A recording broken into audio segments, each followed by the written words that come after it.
Huwag mo kong tutukan ito. Magaga. Ang gamit. Matawa ka. Medyo kapag ka nga. Ginagawa nga yung motor mo eh. Okay. Ginagawa namin to kasi nga nagbabago-bago to. Kailangan baguhin, kailangan isapak, kailangan pupukin. Sayang ang gawa. Gawa nung kahapon.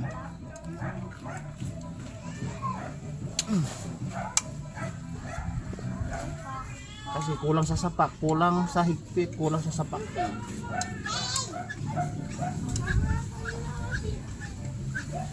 Tapos may isa pa tayong gagawin doon, yun. Gagawin natin din yun dahil sa hanap buhay sira yung pangilalim. Yung dalawang tornilyo sa potres natanggal.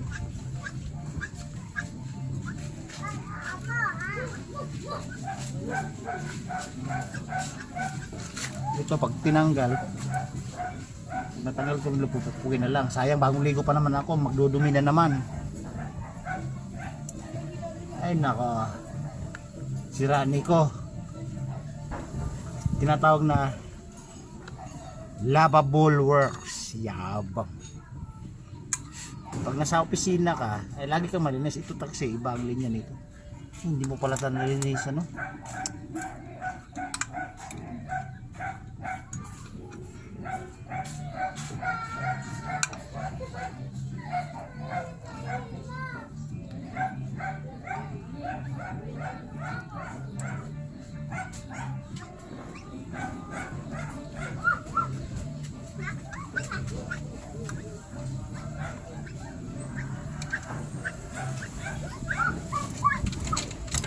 Tanggal na. Tanggal natin to kasi ito pupupukin natin to para magsasalubong kasi masyado siya maluwag.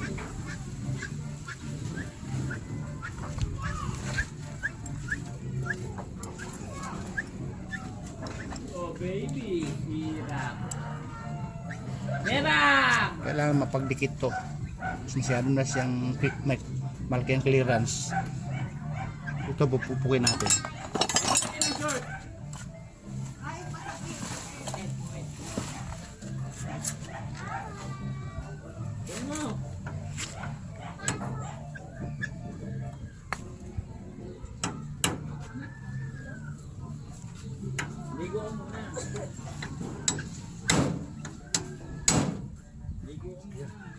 Ayan guys, so yun na yun. Kailangan magkadikit. Hindi masyadong naka-expand. Kasi pag kahit higpitan mo siya, hindi siya talaga tatalab. Hindi siya kakapit. Kailangan nakadikit talaga. Ngayon ipapasok na natin. O diba? May natutunan na naman ka sa akin sa Biyaherong Bunganga.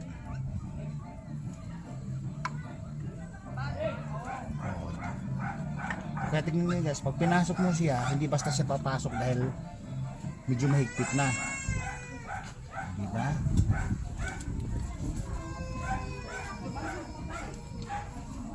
Okay na to no? Kasi parang ngayon pupupukin natin papasok kasi may kahigpitan. Maganda yung mahigpit kaysa maluwang, wang, diba?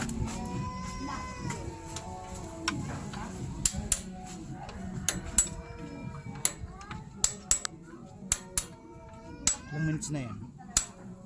Sabihin mo sa akin, ilan na? O, mga ilan? Diba?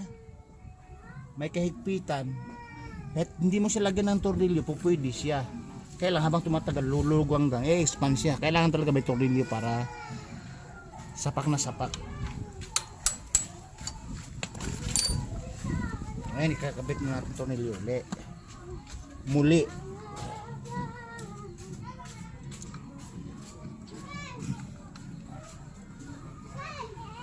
Okay na to, ayun, kahit hindi mo lagyan ng tornilyo. Di ba? Yung mga manonood natin may natutunan na naman. Siyempre, pag siradi ko ka, lavable yung works mo, di ba? Alright.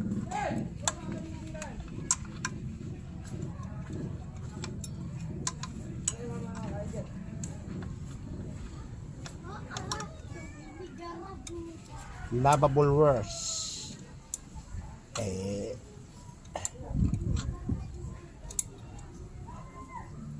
Alright. Shout out naman dyan sa mga mahilig tumawa pag nakita yung mga video ko. Sana all. Alam ko naman na yung ibang video ko naiihi kay katatawa, di ba? Totoo hindi? Totoo. Totoo.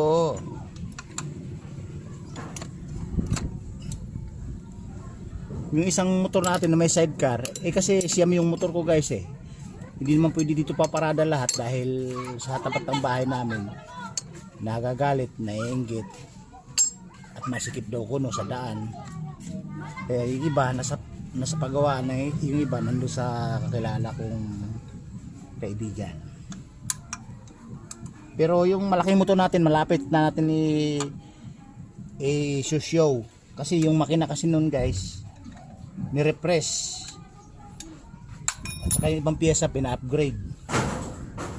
Yung malaking motor na to may bagong pangalan nun na ang pangalan nun papangalanan natin ang bagong pangalan niya pag natakbo na at naialabas na at okay na. Ang ipapangalan ko nun B Granton Balbahutog. Right, di ba? Ipapaliwanag ko sa inyo kung bakit pinangalanan natin ng ganun. Kasi may sentimental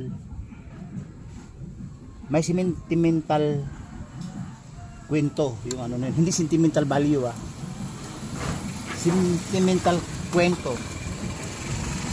sa motor at sa pangalan na yun.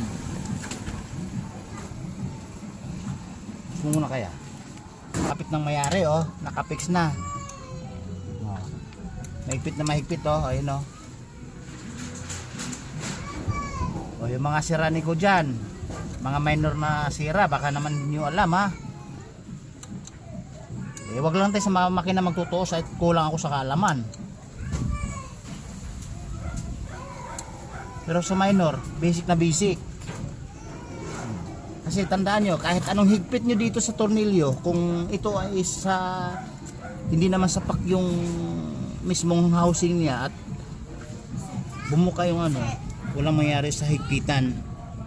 Di ba? Kaya lang ipukpukin nyo para sa sapak. Guys, higpit na. Suwabe na ang paggagawa. Payari na. Ang susunod natin gagawin, papatakan na kadena yung kadena ng langis. Ito kasi lalagyan na ng langis. Diba? Higpit na higpit. Hindi masyadong mahigpit. Hindi sagad kasi baka malustret. Basta alam mong higpit na at nanginginig sa higpit na at alam mong nakikiliti na yung mga tuhod mo, yun mahigpit na. Yung tipong lumalabas na yung ugat mo. Ayun. Alright. Yan, kita mo na pitik-pitik so. Yan, di ba? At least